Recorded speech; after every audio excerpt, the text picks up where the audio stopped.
চট্টগ্রাম বিশ্ববিদ্যালয়ের শিক্ষার্থীদের সঙ্গে স্থানীয়দের আবারও সংঘর্ষ চলছে। দুপুর 12টার দিকে বিশ্ববিদ্যালয়ের 2 নম্বর গেট এলাকায় সংঘর্ষ শুরু হয়। এতে বিশ্ববিদ্যালয়ের প্রক্টর সহ অন্তত 50 জন আহত হয়েছেন। এর আগে শনিবার এলাকায় এক ছাত্রীকে বাসার দারোয়ানের মারধরের জেরে শিক্ষার্থীদের সঙ্গে স্থানীয়দের রাতভর সংঘর্ষ চলে। হামলায় সহকারী প্রক্টর সহ অন্তত শতাধিক শিক্ষার্থী আহত হন। শনিবার রাতে এক ছাত্রীকে দারোয়ানের মারধরের জেরে চট্টগ্রাম বিশ্ববিদ্যালয়ের শিক্ষার্থীদের সঙ্গে স্থানীয়দের সংঘর্ষ হয়। রোববার সকালে নিরাপত্তা সহ 4 দফা দাবিতে শিক্ষার্থীরা বিক্ষোভ শুরু করলে আবারও ক্যাম্পাসে উত্তেজনা ছড়িয়ে পড়ে।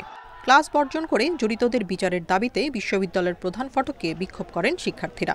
এক পর্যায়ে 2 নম্বর গেট এলাকায় আবারও শিক্ষার্থীদের সঙ্গে স্থানীয়দের সংঘর্ষ শুরু হয়। দফায় দফায় চলে সংঘর্ষ। দারোয়ানের সাথে একটু ঝামেলা হয়, হয়তো যে বাসার নির্দেশনা আছে এর থেকে একটু পরে যাওয়া হয়, যার ফলে ওনার সাথে দারোয়ান কথা কাটাকাটি করে।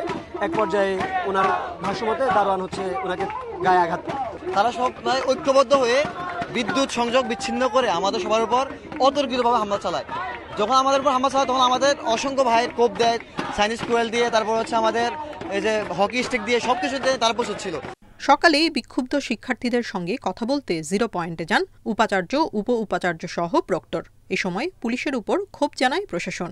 আমরা পুলিশ প্রশাসন, সিভিল প্রশাসন এবং বিশ্ববিদ্যালয় প্রশাসন সহ আমরা নিরাপত্তা বাহিনী সহ একসাথে বসে আমরা এই সন্ত্রাসীদের গ্রেপ্তারের জন্য সর্বোচ্চ ব্যবস্থা গ্রহণ করব। সংঘাতের জেরে ক্লাস বর্জন করছেন শিক্ষার্থীরা, আর পূর্ব নির্ধারিত সব পরীক্ষা স্থগিত করেছে বিশ্ববিদ্যালয় প্রশাসন। এর আগে রাতভর দফায় দফায় এই সংঘাতে বিশ্ববিদ্যালয়ের সহকারী প্রক্টর, পুলিশ, স্থানীয়রা সহ প্রায় শতাধিক শিক্ষার্থী আহত হন। অন্তত 30 শিক্ষার্থীকে ভর্তি করা হয় চট্টগ্রাম মেডিকেল কলেজ হাসপাতালে। সেনাবাহিনীর সহায়তায় পরে পরিস্থিতি ভোরে নিয়ন্ত্রণে আসে। Independent news.